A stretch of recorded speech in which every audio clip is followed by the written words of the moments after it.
Okay, so it's filming now. All right, so this is over Raymond Carver's Cathedral, Okay. and this is for the week after fall break.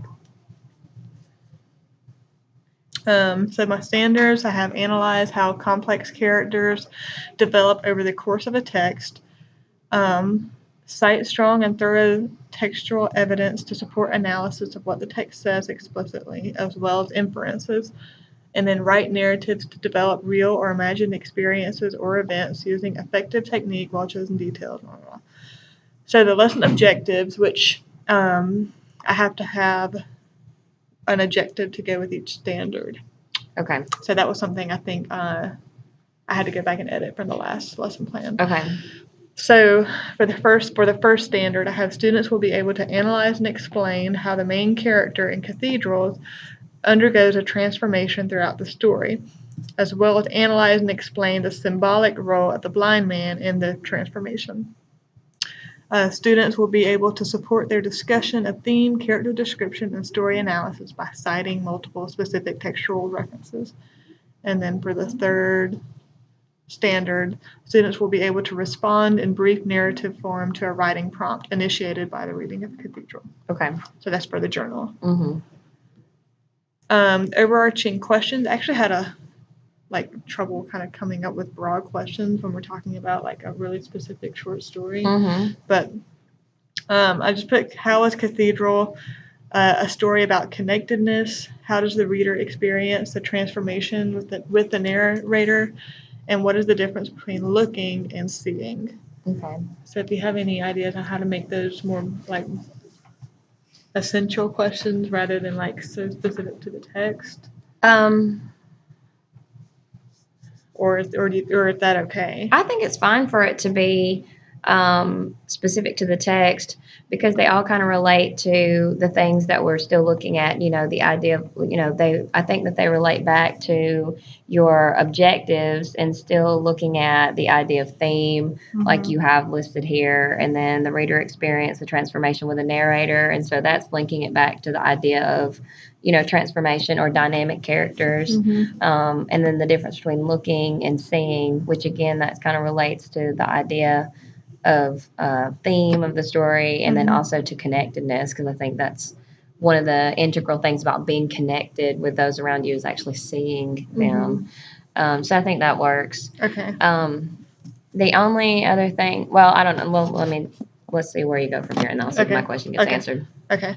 And then key concepts and terms, I just have connectedness, disaffection, transformation, symbolism, minimalism, and analyze.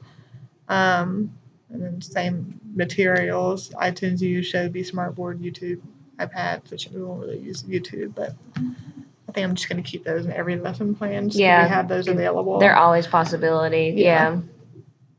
So for the actual lesson, for the activator, I have the students come in and take the word bank handout. The word bank contains 20 vocabulary terms consisting of character traits, themes, procedural terms, and keywords, all connected to the short story. The handout contains 20 terms. Students must choose 5 terms and do online research to define the words. And students will then write the definitions on the handout. And then from there, teacher instructs students to retain word bank handout for next assignment. Teacher hands out hard copies of Cathedral to students. Teacher delivers a brief introduction of Raymond Carver, 3 to 4 minutes, a little biography. Instructing students to make notes on their word bank handout if they hear a term from the word bank list referenced, like explicitly or inferred, just by talking about Raymond Carver and sort of like the minimalist writing and common themes in the stories, that sort of thing. And then a teacher instructs students to read Cathedral silently, making notes on the text whenever they see a term from the word bank handout inferred explicitly or implicitly. And then for the student-driven activity, the core student-driven activity is the think, pair, share. So first they are going to kind of answer these questions on their own. And the questions are like, describe the characters, blind man, narrator, and wife. What textual evidence do you have for your descriptions for each character? What is the turning point in the story? Where do we see the narrator begin to change? How do we know he has undergone a change or transformation by the end? Use textual evidence. What is the symbolism of the cathedral? And then what are some of the themes of the story? How does Carver build themes? Use 3 examples from the text to support your answer. And there are like multiple themes that you can, find. Mhm. So after they individually think on that and answer them, they'll pair up with a peer and share and discuss their responses. And I put this should be like a subdued discussion time, not a whole class discussion. Mhm. And then after the think, pair, share, they'll submit their discussion responses online. And then for the closing, the students will actually close the lesson with a journal entry. Mhm. And it's just describe someone you know who has become disaffected over time. What are possible reasons they become dead or apathetic to the world? And that's the closing activity that they will do, like on Shobi or wherever the journal is going to be. Mhm. So then the assessments, they'll answer discussion questions and complete the journal entry for a daily grade. The discussion questions provide opportunity for the students to engage in the analysis of the text. They will also have to provide textual citation for their analysis and description. The journal entry provides a writing exercise that builds on their analysis of Cathedral and also provides preparation for their future summative assessment of writing a narrative. So that's like connecting all the assessments to the objectives and to any future assessments. Right. The idea here that we're moving from analyzing a narrative to actually writing a traditional narrative. So all of the journal entries are going to kind of serve as that bridge. Mm-hmm. And then I have no homework unless they didn't complete the questions. And then I just put for the assessment, I have to do a points breakdown. So I just put 25 points for journal entry, 25 for activator, 50 for discussion question. Okay.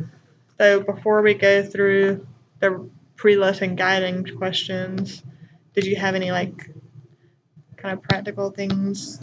Well, one is, how long is the story Cathedrals? It's let me pull it up. I have read it, but it has been quite a while. It's a short story, but I don't remember how many pages it is. Mm-hmm. On the PDF.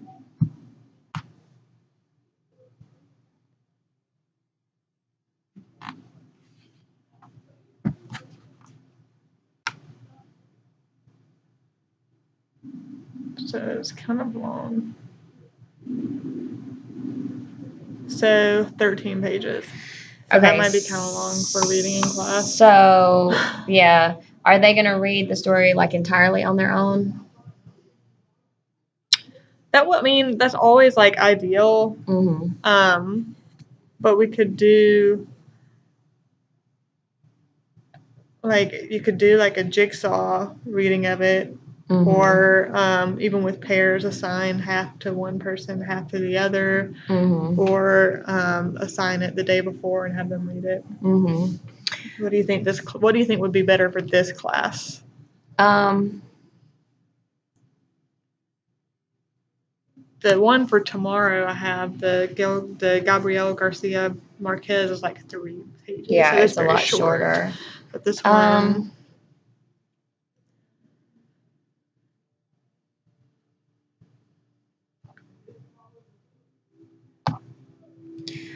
Well, one thing you could do, I think, third period, I feel like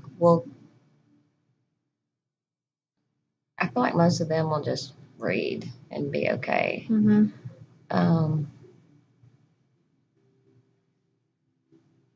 Let's look back over here at the lesson plan real quick. Okay, so they're going to do the terms to start off with, and then just a brief discussion, Yeah. and then reading. And they're going to have a hard copy of the text. That's what I want.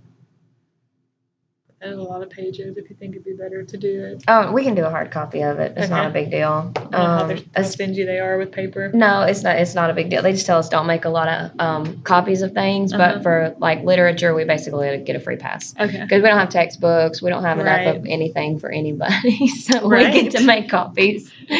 I mean, except iPads, obviously we have that, which is really super helpful. But okay, so I think what you're going to have to do is to break up this reading because it's 13 pages. So I think ideally what should happen is that you either the students will read at different paces. So I mean, we could make this part like day one of a 2-day lesson on Cathedral. I feel like it's going to need to be a 2-day lesson where you start off with the words and then do the discussion and then like do some of the reading and say have them read up to a particular point, like a transition point in the narrative, and have like a discussion question for the story up to that point, and have it posted on Shobi or something like that, and have them go in once they read up to that point, then they go ahead and jump on Shobi and they start, developing their response to it, or have them go back and annotate for something or whatever. And then once it seems like everyone has finished reading, then you can tell them to partner up and then basically do like the think, pair, share for that, whatever discussion questions you have up to that point of the story. Yeah. And then you could assign the rest of the reading for homework, where a lot of the kids do read a little bit better when like they're at home in the evening and they get to like just chill on their couch or something like that and just kind of read like in a natural setting, like how we read, you know. And they could still have some discussion questions, but we could go ahead and post those discussion questions on Shobi, so that way they'd kind of know what they were, and then read with those questions in mind. And then the second day they could start out with like continuation. Yeah, those discussion questions and just kind of moving forward, and then writing, and then you could do a whole group share of the discussion questions, and then moving into them like writing the narrative. Okay. So I think I would split that up into 2 days. Okay. That'll work. I don't think that they will not be able to get through all of that in one day. Yeah. And then you'll end up basically getting through like the first 2 steps of the lesson, and then they'll read, and then you're going to end up having to carry all that over, either assign all of that for homework or carry it all over to the next day anyway. Yeah. So I would go ahead and prepare for that. I can do that because I was going to have like the next day be another story by Carver, so I can just make 2 days on Carver with one story rather than 2 stories. Well, and Cathedral is such a good story where you can definitely just keep digging with that. Yeah. One of the other things that I thought about is that we talked about like with each story kind of identifying like a literary technique or a particular strategy that author uses within that narrative that the students could incorporate into their own narrative. Because we talked about like that book that we looked at where it talked about like the pacing, like how and then like the use of humor or whatever like narrative technique it is, which I think it's listed in one of the standards. So for day 2, one of the other things that you could do is that not just looking at like the kind of the story content, but then also analyzing like the actual narrative structure and techniques that he utilizes in the story. And for the other, because I pretty much like I have this and the next day pretty much like kind of skeleton plan, and for the next one, it was more or less on his like kind of reputation as like a minimalist writer, and there was a really cool exercise that I found that is a minimalist writing prompt, and it's like describe like an event in like 5 sentences using like 20 or so words per sentence, and then then rewrite it into 5 sentences with 10 words per sentence, and then rewrite that into 4 sentences with 12 words per sentence. You should make that your activator, Yeah. like for this whole deal, Okay. because the kids would think that was cool. I thought it was a really cool Mm-hmm. and enjoyable, strategy specific Mm-hmm. activity. I was going to have them do it like sort of at the end of the things. But I think it'd be good for activator. Or they could do like a minimalist version of the minimalist activity. I mean that not. I guess as a summarizer though, it would be good.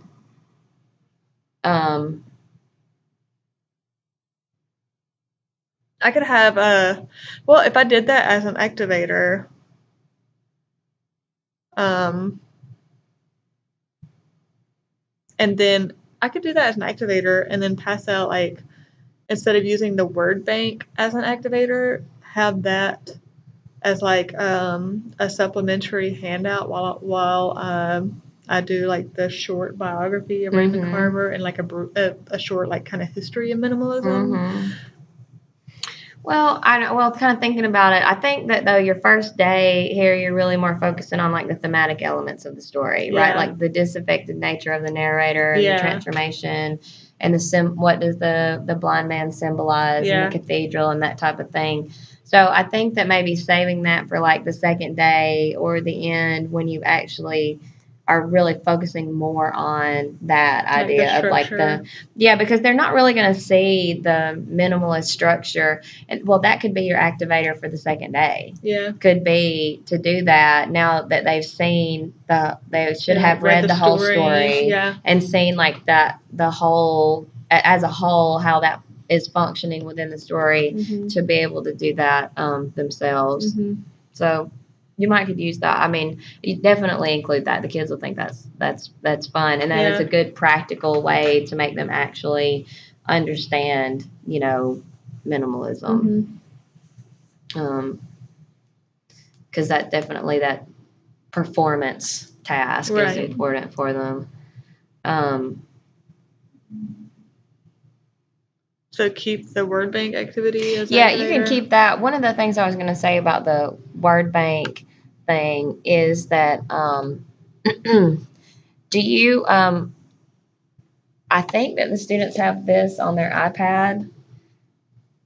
I'm just going to show it to you. They have iBrainstorm. And what iBrainstorm does, they can do like a project like this, and they add Post-it notes to their screen, and then you double tap to edit, and so you can just like add whatever you want to it, and then you do your little smiley face over here. And then the people that are around you, it will pick up their iPads. And so you can choose 1 to 3 people to invite. And so like I can have 3 other people in my group, so we can have 4 people together. And then what happens is I just drag my Post-it notes over here, and then it just makes it appear on my friend's screen. And so what I have done with some things like that before is they also can, if I can remember how to do this. Oh, here we go. They can change the color of their Post-it note. So what I have them do is like, okay, you're purple, you're yellow, you're green, you're red. And then so you do your 5 words, he does his 5 words, she does her 5, and I do my 5. And then the way that you can tell if everyone has tossed their Post-its to everybody is like, okay, I've got the purple ones, I've got the yellow ones, I've got the green ones, but I don't have the red ones. You need to send me yours. And then you could have all 20 words, but in the same amount of time that it takes to do the 5 words. Okay. So how does that translate into the actual, like, to the activity? Like to doing this? Yeah. So then it would just be like, instead of doing the instead of you doing only 5 words from the list, then like we could put the groups into put the desks into groups of 4, Mm-hmm. or even just in pairs, since they're going to do quite a few things in pairs, Yeah. and have them say, okay, you and your partner work with a pair that's next to you. And then, so everybody takes 5 words and they do their 5 words, and then we toss them to everybody, and then I have all 20 and you have all 20, and so on and so forth. Okay. And so then when they have to do their, whenever they're looking for the words, Mm-hmm. they'll have kind of more to choose from as Yeah. they're looking. Okay. And then they'll also have had to, you know, deal with all of the vocabulary Mhm. instead of Kind of picking and choosing. only a few of the words, because they might also only choose some of the students who are maybe not our most motivated students, Like may the ones that they choose to already do know. the words that they already know. Yeah. And so by having to just kind of objectively divide it among 4 people, then they'll have to just deal with whatever words that they are actually assigned, and then to go through And share them with each and other. share them with each Gotcha. other. And then also you could add in there, like on the second day, to make them group up and like compare notes as to where they saw the terms being used. I just don't know if you're going to need any more material for them to do the second day, Right. but maybe some kind of follow up with the word bank. Yeah. Okay.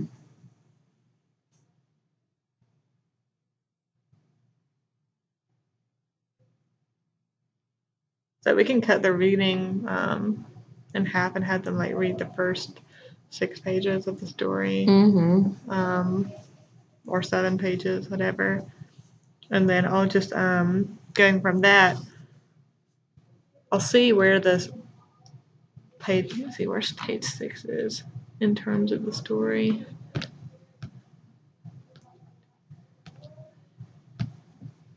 Because they can also turn this into Shobi. If they do an iBrainstorm project, it can they can turn that into Shobi too. So.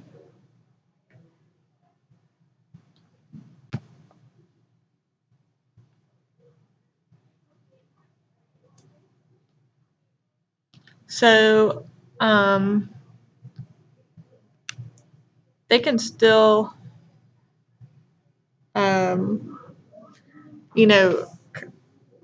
start talking about like some themes they see in the story already, and then definitely do the descriptions of the 3 main characters still. As far as like the transformation and turning point that happens in the latter half of the story, so that can be something that we focus on the next day. Yeah, that can be something that they come back to, like say one of their beginning discussion questions come back to, how did they change? Or the narrator change anyway.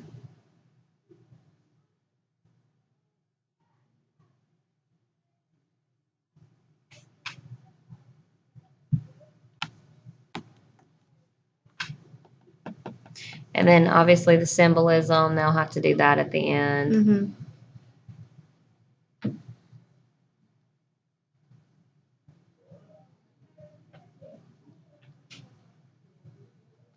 I think we should just like still keep the think, pair, share type structure.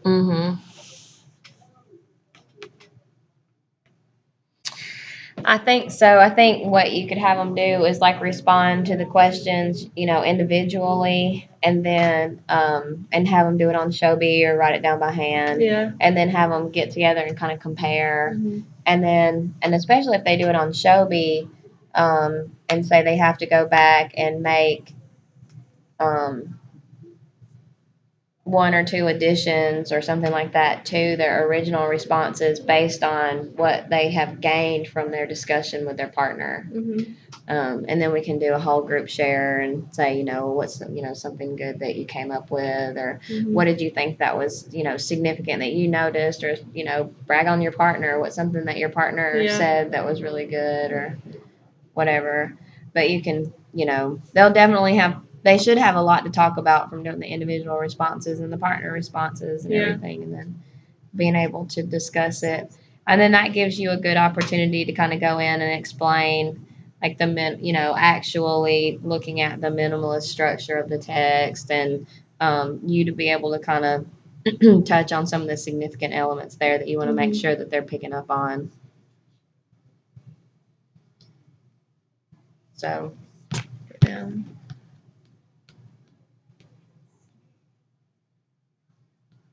So, like, for the academic language, I have the word bank vocabulary exercise, and the characteristics of learners, chatty, kind of rambunctious, so a more structured lesson with the pair discussion.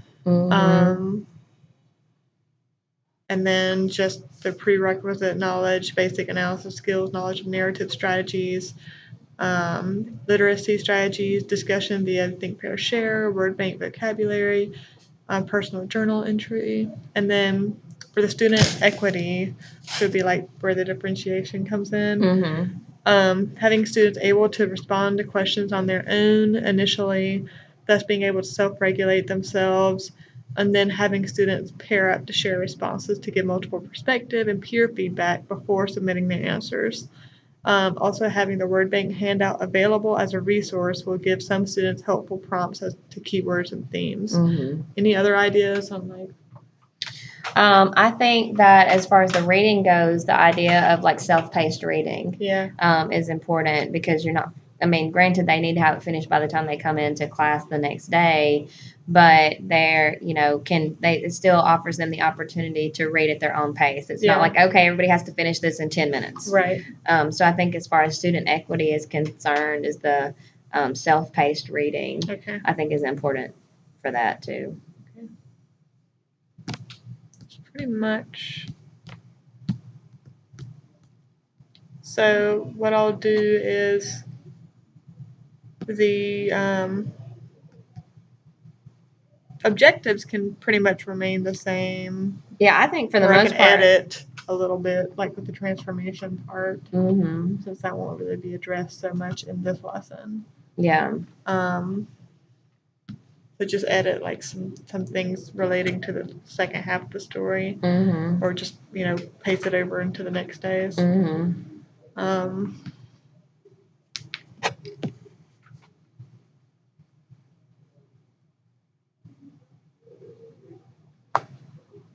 And then the brief introduction, and then basically the teacher driven will be the instruct them to read like up to whatever page of it instead of the whole thing, and then finish, or try to read to this point and then finish it for homework. So. Should I have a literal, like a hard copy of the word bank, or have it online? Well, if we have them do the that iBrainstorm deal, then I would give them a hard copy of it, and I probably would give them a hard copy of it anyway. It's not very big, and it's easy. I like having a hard copy of things. Yeah. I was thinking too, like they're having a hard copy of the text and having a hard copy of that. It's kind of like a parallel. How much time do you think they would need for that activator? To do those 5 words? Yeah. I'd tell them they had like 10 minutes or something like that. That's the kind of thing where I'm not entirely sure, but I feel like whatever amount of time you tell them, that they'll figure out how to finish it in that amount of time. Yeah. If you gave them 30 minutes to do it, it'd take them 30 minutes to do it. Right. So that a lot of times is the thing where I tell them, okay, you got 10 minutes, you're on a timer, and I get my phone and set the 10 minutes. I do that sometimes. Yeah. Because that makes them feel like it's more real, right? Because that's a simple task. They all know how to Google word definitions, right? And they should be able to bang that out, And then obviously you can look and see anybody who's struggling, can help them out and make sure that they get done in that amount of time. So I'd give them like 10 minutes. Okay. And you can tell too at the end of that 10 minutes. I mean, who your hardest workers are. You can see who's really getting on it and who's not. And if the kids who have really been just pounding it out since the beginning of class aren't done yet, then you say, okay, I'm going to give you 2 more minutes on this or something. Yeah. The kids who are dragging themselves around, if they're not finished, then you're like, you've got to catch up here. You're putting, and especially having them rely on each other a little bit. Yeah. You say, you're putting your whole group behind, you're putting your partners behind, and putting that onus on them. They tend to.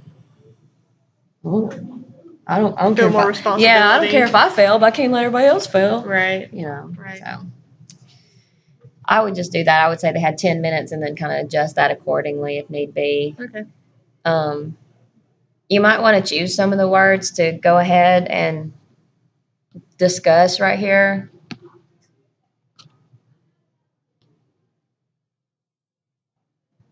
Mm-hmm. And go ahead and make sure that they have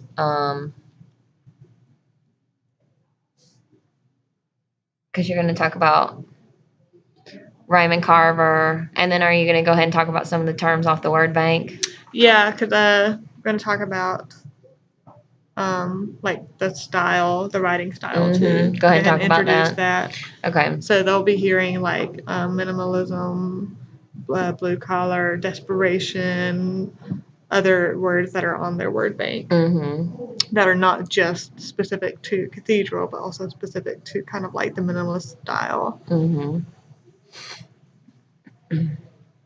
Well, do you have Keynote on your iPad or something similar?